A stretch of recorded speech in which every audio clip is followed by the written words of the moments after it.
We're trying to do this experiment. We're actually shooting Guns and Gear TV in the studio. I'm joined by Aaron Moore from LaserLyte. We've got Mike McNett from DoubleTap Ammo, John Vehr from Timney Triggers, just because you guys were the original guinea pigs, i.e. victims. Thanks for being here, guys. Where are we exactly? Well, you don't know, do you? I thought we were walking somewhere. You're just, you were walking somewhere, you got snatched up and thrown into a chair and said, oh, guess what? You're going to do some radio. Wear this LaserLyte shirt.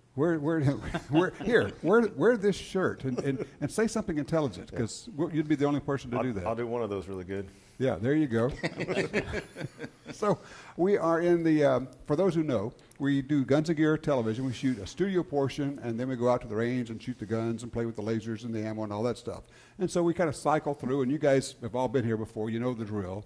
So we come in and we do our studio part on this beautiful set we have here. So those who are listening on radio right now, we're actually shooting video of this too. So it's a combo of TV and video, and you'll be able to see this on our YouTube channel. If you check out the GUNTALK channel on YouTube, you'll be able to check that out. So first of all, Aaron, tell them where you live and what you do. We make lasers for guns in northern Arizona, about an hour and a half north of Phoenix. Cottonwood? Cottonwood, Arizona. Okay. Is our headquarters. We make lasers for guns. We do laser bore sighters, laser gun sights, and most popular right now is our laser training system. Crazy, and we're going to do crazy laser training shootout here before too long. You got it. We got that. All right, Mike McNett, DoubleTap Ammo. Talk to me. We're out of Cedar City, Utah, not too far actually away from LaserLyte, just north of them. And we make a full line of ammunition from little 204 Ruger all the way up to 50 BMG, and it's all premium stuff and 441 loads. So we make 441 loads, except probably you came up with like 2 more ideas this morning, because that's what you do. You know, during the show I had a new idea. Actually. You did, didn't you? While we were actually shooting the TV show, you had an idea, didn't you? Yeah, I did. What was it? You gonna tell us? Well, yeah, I think I will. Okay. I'm actually thinking about how we could make the 308 more of a long-range cartridge than it already is. Yeah. And I have some ideas on a different bullet to use in it, and I'll come and talk to you again if it works. 260 grain 308 bullet. It's going to be like this long, but there's only going to be enough powder charge so I can just kind of go poof. Yeah, and just adding to it would be nice, but we won't be able to stabilize the darn thing. That's true. So, you did, a 1-4 twist. Yeah, I'd love to do a 240, Match King in there and just rail it out of there, but we'd have to have a 1-8 twist probably to make it happen. Right. So I have another idea, but I won't divulge it until it works. Okay. And then, or even if it doesn't work, I'll come back on the radio and talk to you about it. Even if it doesn't work? Yeah. Why not? Okay. Sure. There you go. All right, John Vehr, what's going on in your world, man? Just new stuff all the time, Tom. Yeah? Yep, I'm John Vehr with Timney Triggers. We're in Gun Valley, Arizona. Right. That's Phoenix for the rest of you. Gun Valley? Gun Valley. There's lots of gun companies. I like it. So what's the story on Timney Triggers? How'd you guys get started? Oh, golly. Back in 1946, a guy named Alan Timney came back from the war. He was a gunsmith and decided that Mausers and Enfields and Springfields needed new triggers on them. And that was back when people weren't watching TV. They basically just got out in their shops and played around. They were recontouring barrels and taking old military stocks. People were sporterizing anything they could get their hands on. That's the word for it, exactly. Yeah. But they were doing it themselves, Right. And the basic missing link there was a good, accurate trigger. And Alan came up with the idea of making a modular trigger that anybody could put in their rifles, and we've grown from there. Because we started out with 4 triggers, and we're up to about 180 triggers now. Jeez. Exactly. You're going, what? And I know people say, well, that's a nice little business. Yeah, you make a couple of triggers. And you're going, 1 or 2. Not exactly. Well, don't you guys find, I do this, people say, well, you talk about guns on the radio? I mean, how can you talk for 3 hours about guns? What do you mean? We talk about guns for like 15 hours a day. Didn't we do that last night? Yeah, we did 3 hours just last night. That's exactly right. But, I mean, don't you find that people have no idea the depth and the breadth of what you do? Honestly, Tom, I didn't when I got into it. Really? Yeah. Honestly, I thought, all right, Mausers and Springfields, and what else could you possibly make a trigger for? Right. And then I started buying guns. I went, well, that needs a new trigger, and that needs a trigger, and you'd be surprised what doesn't need a trigger. All you're doing is feeding your own habit, then, is what you're saying. You know, you told me a while back we turn money into noise. It's true, isn't it? That's what I do. That's what we do. We turn money, and it doesn't matter if it's guns or cars or boats or airplanes or something. I mean, there are guys who race lawnmowers, right? I saw that. And you know what I thought? I want one of those. Of course you did. It's a guy thing. What can I tell you, you know? But then you see when you go, I think I could mount a gun on that. So we're cutting the grass and we're cutting down stuff at the same time. Hey, guys, hold on a second. We'll take a quick break, a little soap selling, and we'll be right back with more gun talk. It is pretty crazy around here. We're going with the tactical claw grip. What were you demonstrating in the break there? The overhand grip on a Red Ryder BB gun. Oh, on a Red Ryder. When you have a sniper rest on the top of a golf cart. Of course. That's right. On a golf cart. On the golf cart. Explain that to me. It wasn't my story. I just elaborated. You're just, It was John. what are you doing? I was out in Texas a few years ago, and we were on one of those exotic game ranches. Right. And there was a buffalo, a bison. I'd always wanted to shoot a bison, but they're expensive. Right.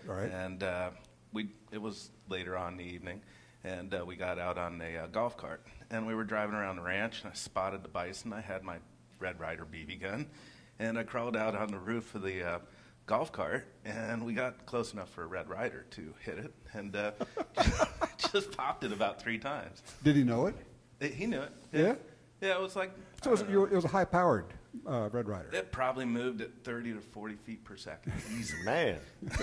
That's like flying. Magnum ping pong ball. That's right. How was the trigger on that Red Ryder? Oh, it was dreadful. Okay. That's when he came back. He started working on the trigger for that one That's too. it. That's It's what you do.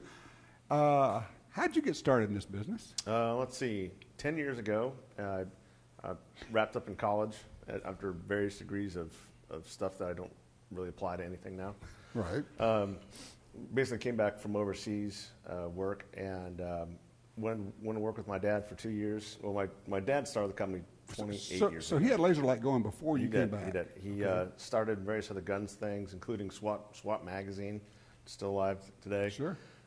Went through some other businesses, but started TacStar, pistol grips and stuff. Right. So he was into it, and 10 years ago he owned LaserLyte, and I was like, you know what? I don't like these other jobs I'm working. I want to come and get some experience in some sales. Right. 2 years in sales and go off to grad school, and that's it. About 8 months into that, I met my future wife, and then kids started flowing. Making a living became important at that point. Then I started getting a lot more focused on the whole laser business. Isn't it interesting how that happens? Yes. And then I was kind of, all right, I'm in it for the long haul, but I want to be an owner or partner in the company, and worked into it, and 10 years later.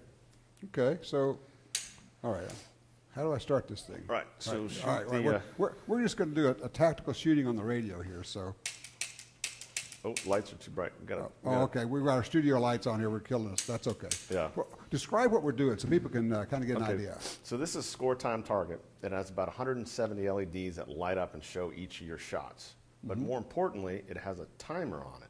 So 5, 10, or 15-second timer, and that's important because you could challenge your friends for bragging rights. There you go. So there you go. You draw a line on the carpet, and then you put it on a 5-second timer and see how many points you could get in that given time. Tell you what, we're going to try putting that over like on a shelf over there. We'll see if it goes in the dark. We'll use it over there. We'll have a little shootout. We'll play with that thing. And then you could elaborate from there, as most people do. Is some people put on the 15-second timer and you do a tactical roll over the couch and then 3 shots and then jump over the footstool and 2 more shots. So you can engage it from the golf cart. That's what people have been telling me. Yes, that's right. Yeah. That's right. My friends have been doing. That's right. It's not that anybody would ever be shooting from a golf cart.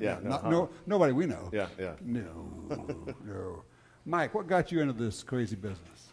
At the end of the day, I've been loading really with my dad since I was 8, and I really fallen in love with developing loads and getting things together as a hobby earlier on from college and forward. And I worked in various jobs, in advertising and others. So you worked in the real world before you came into the gun business. I did. Okay, I did. that's good, because this is where we escape when we're tired of the real world. This right? isn't real work. Yeah. This is all fantasy and fun. Yeah, and it is. At least we like to tell ourselves that, right? Well, it's okay. Working 14 hours a day in this business is better than 8 hours a day in anything else. That's right. That's right. And I decided that I wanted to work for myself and not for somebody else. Mm-hmm. And what the heck am I going to do that's going to do that for me? After some reflection, I decided that the world needed more 10mm loads that were full power. And you were probably the only person who thought that. I probably was, actually, because they had all dropped their full power out of the lineup. I think you're exactly going, right. What did he do? Yeah. Say what? He's going to start a company on what? On 10mm? Yeah, really? Yeah, and full powered ones? No. Those are being phased out. That's right. That's why we got the 40 S&W. That's right. That's right. Or the 10 Light, as they call it. Yes. There you go. People have other things they call it, the short and weak, but I like the 40. I don't like to call it the short and weak because I do like the 40. But he'll say it again for you one more time. It has been called the 40 short and weak. See, I told you he would. And the crazy part is that starting the company on that, and I really worked for about 1.5 years trying to figure out how to correctly make those loads, not just for myself but for other people, which is a completely different thing. That's because they're just not as smart and as discerning as you are. Oh my goodness! Yeah. No, they want what they want, right? Yeah, exactly. No, you got it right. You need to make sure that it works in everybody's gun. It doesn't matter how wonderful or how cheap the gun is. You need to make sure it works in every gun. And now we're the largest manufacturer of 10mm ammo in the world, and crazy. It's kind of crazy. It's kind of crazy. Full power? No, it's short and weak. You know what? Yeah. Even our match load in 10mm is full power. We don't have. Let me tell you how good this stuff is. His 40 short and weak is as powerful as some companies' 10mm. Correct? Yeah, you got it exactly right. True? Yep. I mean, he's loading 40 S&W to energy levels that are higher than some 10mm loads. Yeah, I would say at least half the 10mm loads that are out there. Yeah. It's pretty great. My hands hurt. Now, the question I get from a lot of people, they say, okay, yeah, I know that Mike loads stuff really hot. All right, hot is almost like a pejorative term. It sounds like it's bad. But you don't go over the industry allowed maximum pressure. No, we're a member of SAMI, and we load to SAMI specifications and pressure and external dimensions, and we subscribe to that. And so when you say hot, first thing that comes to mind is, wow, is that going to hurt my gun? Is it safe? No. Yeah, it's and I like to say load to its full potential or high performance, because we still stay within those parameters.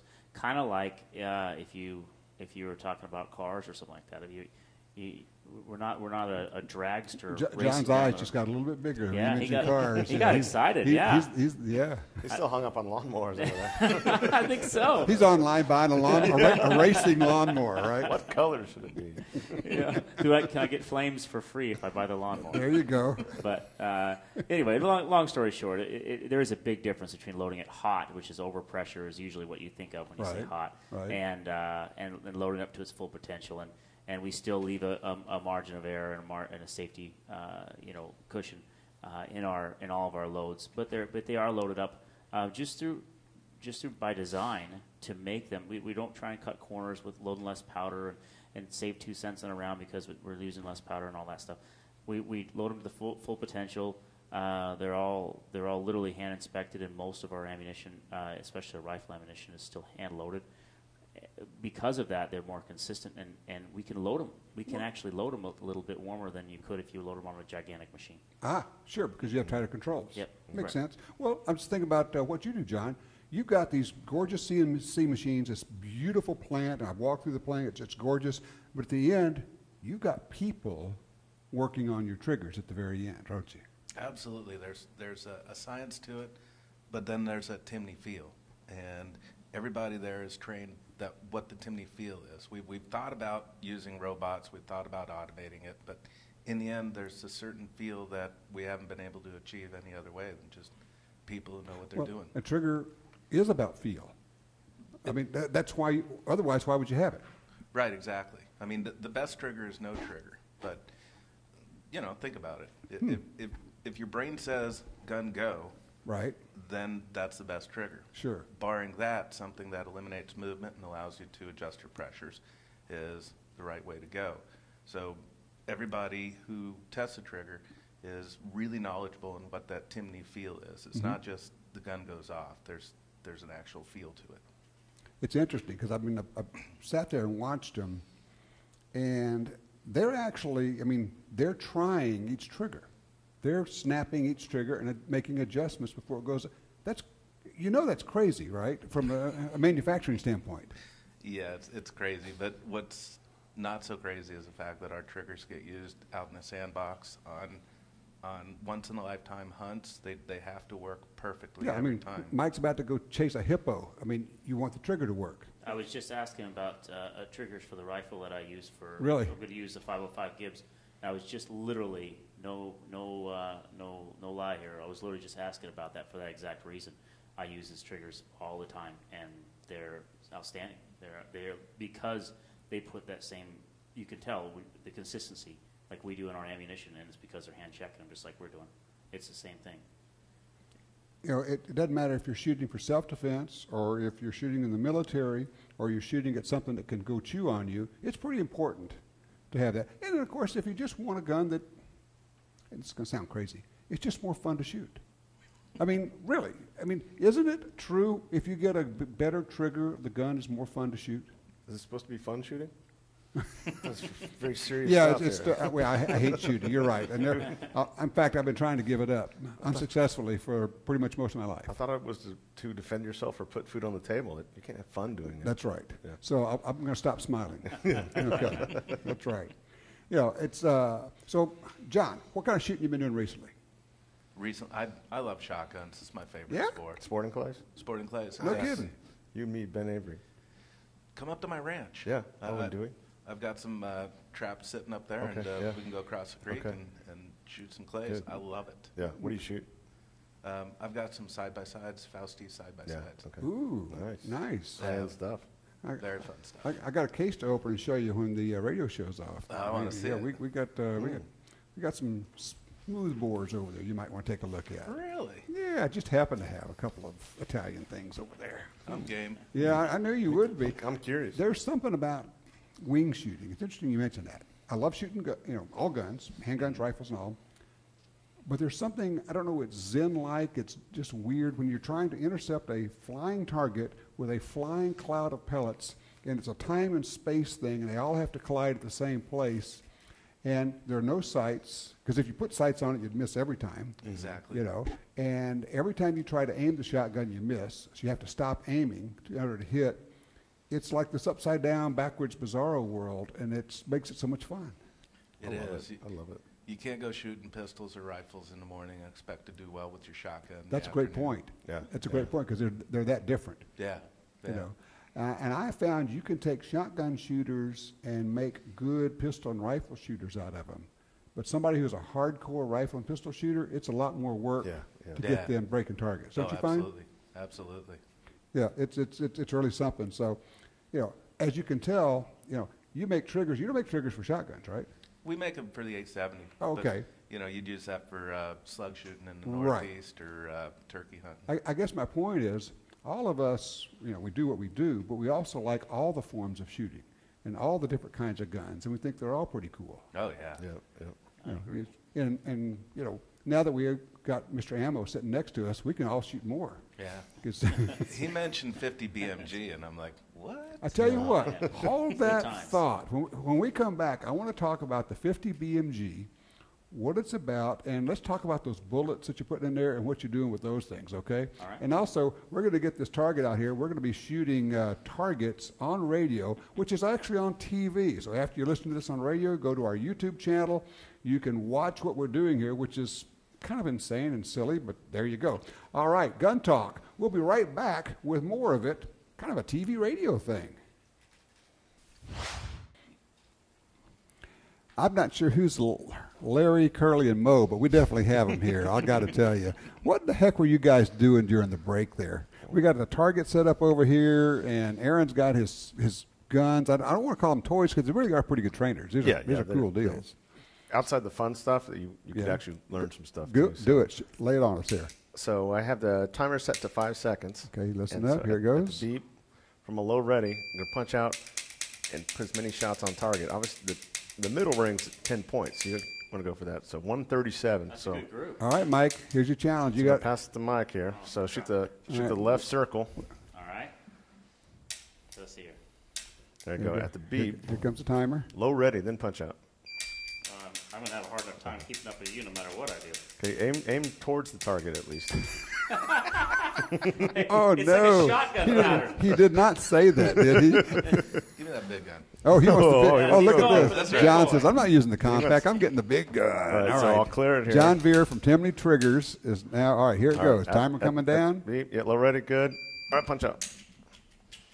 Don't blame the trigger. He's afraid That's a of the terrible recoil. trigger. Oh, listen to See this. how it pulled me off He's, all over? he's already critiquing your trigger. He's afraid of the recoil. But we can help you. Yes. Yeah. That's right. We have a solution for that, right? That was the worst score yet. 68 points. What was mine? 160. Man. You gonna go? Heck no. You kidding me? I'd embarrass Come on, myself. Of Tom. course I'm going to go. How do I get this thing started? Left circle. Left circle. Okay. At the beep. All right. Here we go. One, Wait, two, low three, go. ready. Low ready. Another cheater here. Disqualified.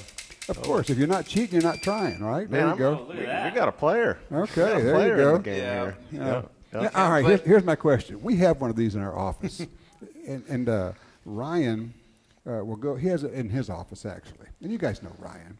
And he says, I have a conference call. I have to go in, and he closes the door in his office, and then faintly through the wall, I hear. So, yeah, that's some conference you got going over there. He's shooting the darn thing, So why would you not have one of these things? I mean, how much fun is this? I can't figure it out. I consider myself a clever guy, and I don't know why I don't have several of these. I think you're about to. I know I'm about to. It's a great idea, and on a serious note, it doesn't get much better than that for getting trigger control and learning muscle memory and getting trigger time in without. I hate to say it, without wasting a lot of ammo. I mean, I don't mind my it. God! That's a Shut your terrible mouth, says the ammo man. That's terrible. I can't even believe you said that. Now, one of the things we were talking about earlier, Mike, I said, before we got here, I was telling him about this setup. I said, you also have the wherewithal, you have the whatever you need. You could do this kind of thing with your hunting rifle with your cartridges that you have. Yep. So you have cartridges that slide into your gun, right? Mm-hmm. Yeah, so it's a 223 cartridge. Then it's on the 223 calibers, but then you can slide it in a popular hunting caliber 308, 30-06. Right. And what people generally use for that is trigger control in the house. You can't really shoot lasers out 100 yards for laser training because the dot's not on long enough. But you could sit in your basement or sit in your wall or teach a kid to rack it and then have a good trigger pull on it. Because a steady dot would be a good shot. And one of the things you could do if you're getting ready for a hunt, you could practice having the gun on your shoulder slung, and then when it's time, you unsling it, bring it up, and then get on target and pull the trigger. And it gives you some feedback. Am I on? Am I off? And just working on, as we say, just the mount coming up and squeezing it off, and you get better. So many hunters, and you guys have seen this. They only shoot from a bench. Yeah. And then they get out in a hunt, and they're holding the gun, and they're waiting for the crosshairs to stop moving. Well, they're not. You got to just do it at some point. And that's where practice like this is. You got to learn to just trust the wobble and just go with it, right? Yeah. What I trained with a lot in my hunting was repeat or follow-up shots are necessary for some reason. What are you saying here? Yeah. So what I trained was shooting from the shoulder, but full rack. Fire, steady dot, fire, rack, and go again, and stay on the gun and keep racking it, and try to get consistent shots in a group somewhere. Well, and a lot of people want to bring the gun off their shoulder, and you need to learn to work the bolt at your shoulder. Yeah, makes sense.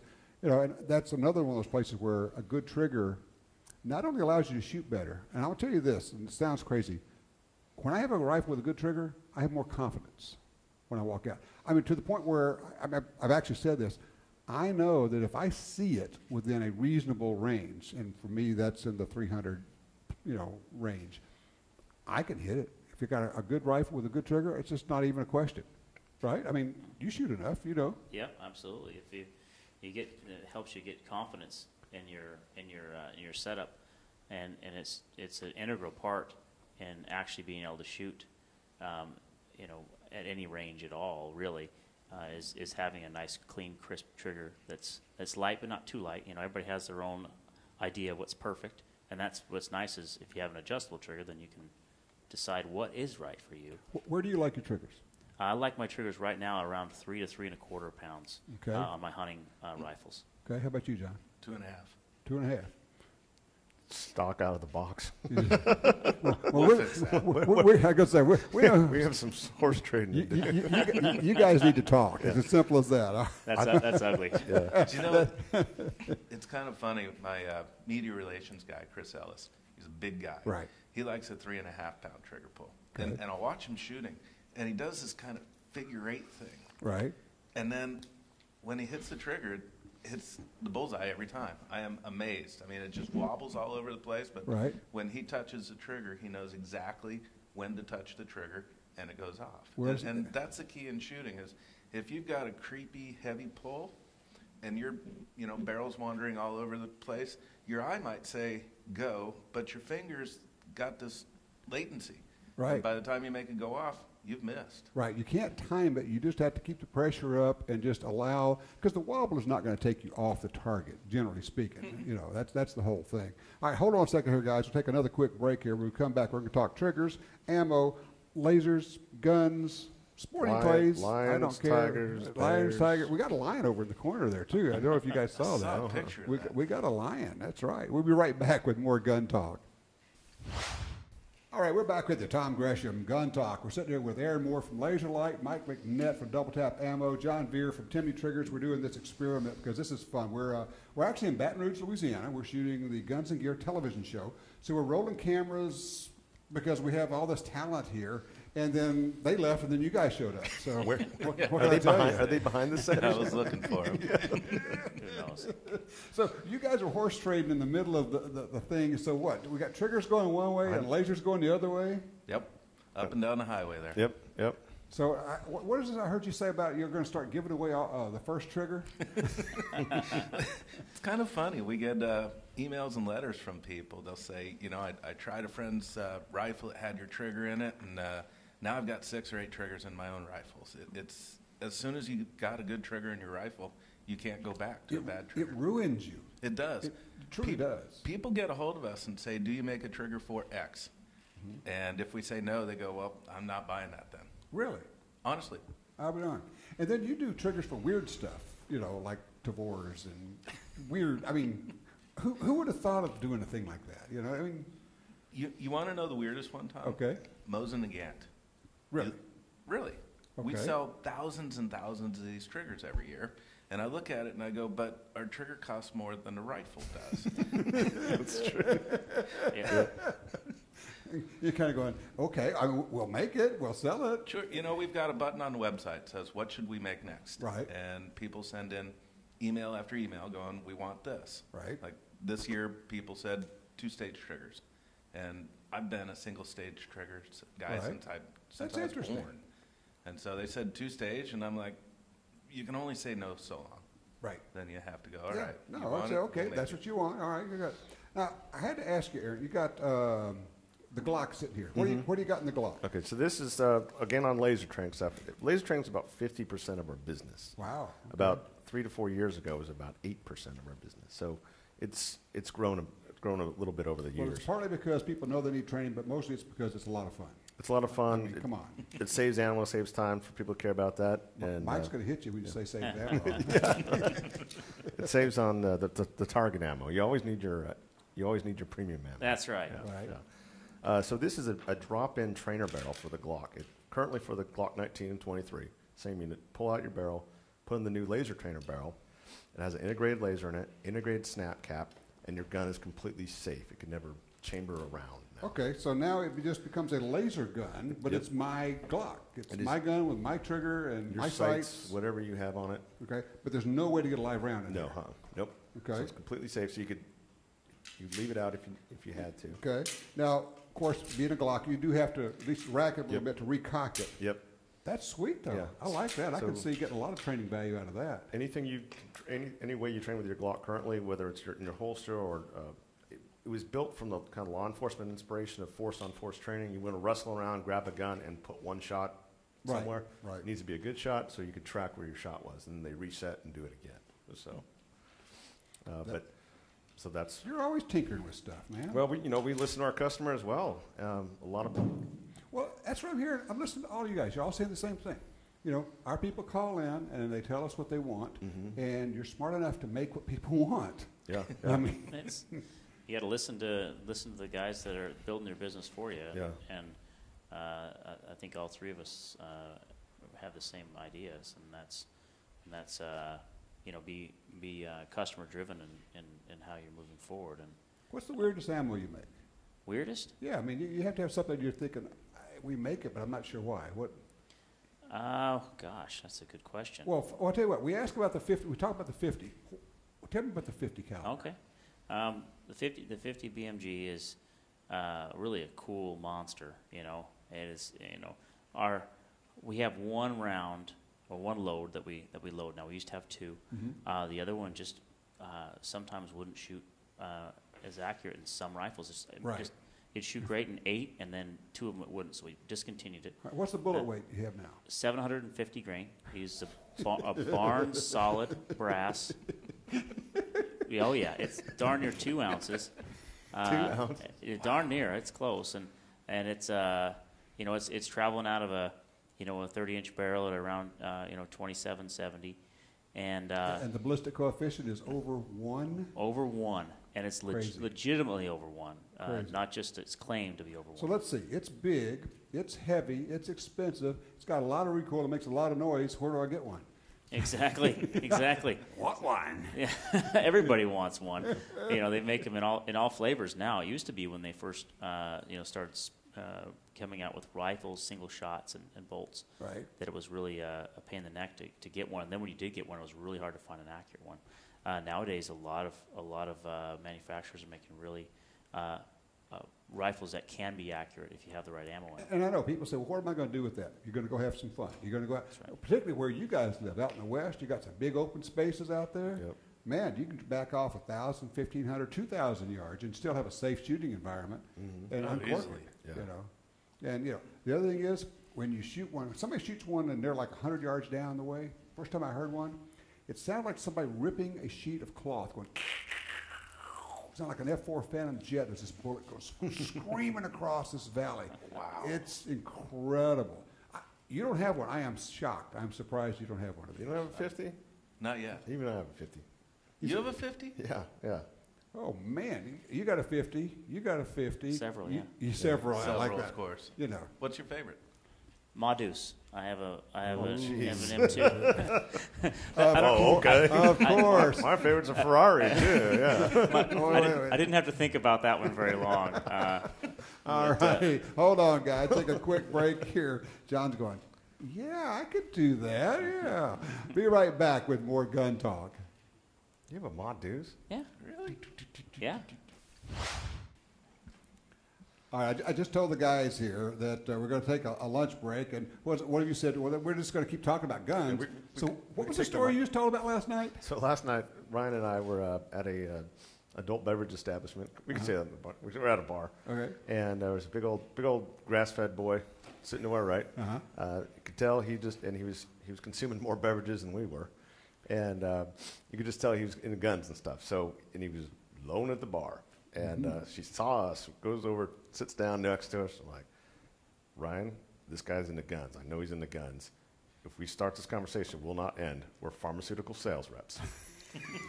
And so you went out incognito. We're like, we're pharmaceutical sales reps. We sell Narco 24, which is an anti-sleep drug. So we were just making up drugs. Just made it on the spot, and I tell you, it worked perfectly. He's like, oh, it was just confused and like, oh, well, I'm in construction, blah, blah, blah, blah. And so you guys are boring. Yeah, but if you talk about guns, it's a whole different deal. So there you go. All right. Quickly, tell them what this little bitty thing is. Okay, this is a grip laser called the Mighty Mouse laser. We're trademarked Mighty Mouse. Okay. It fits on every single .22 Magnum North American Arms revolver ever made. And I have one of those. Yep. I like those little guys. And you need one of these. I do. So it replaces your existing grip, which takes about 2.5, 3 minutes. Okay. One screw, put it on. And the firing grip for these is just pretty much one finger. So Sure. put that one finger there. Not much to hang on to No. there. And then the trigger's right there. But it's fully adjustable, so Really? you could put .22 Magnum rounds in there, or you could put .22 LR rounds in the .22 Magnum frames with the cylinder swap out. Mm-hmm. But it basically turns, this gun is so accurate that you have no idea. Right, because you can't take advantage of it because of the little short sight radius. Exactly. You know, so, but you put a decent aiming device, i.e. laser on Yep. it. And, I mean, you can hit stuff, I mean, I know people are going to think I'm crazy. You can hit stuff at 25 yards with no problem with this. I have video of me shooting 21 feet, 3-inch groups consistently. Yeah. Not the first or second time, but every single time. Punch out, little bit of training on this trigger to know the exact break on it. Sure. But 21 feet, 3 inches. It's beautiful. So That's pretty all day sweet. long. Now, that's a gun that you can hide. Yeah. No kidding. Yeah. So this you go. this is perfect gun. I call this the flip-flop gun because in Arizona, when you're in flip-flops and shorts and you don't have any other place to put a gun, There you go. You could always throw this one in your pocket and it's there. I did hear about a narc agent who had to make a meet and a buy, and he had to do it on the beach wearing Speedo. Yeah. And so he had one of those. He dropped it down inside of his big gulp cup.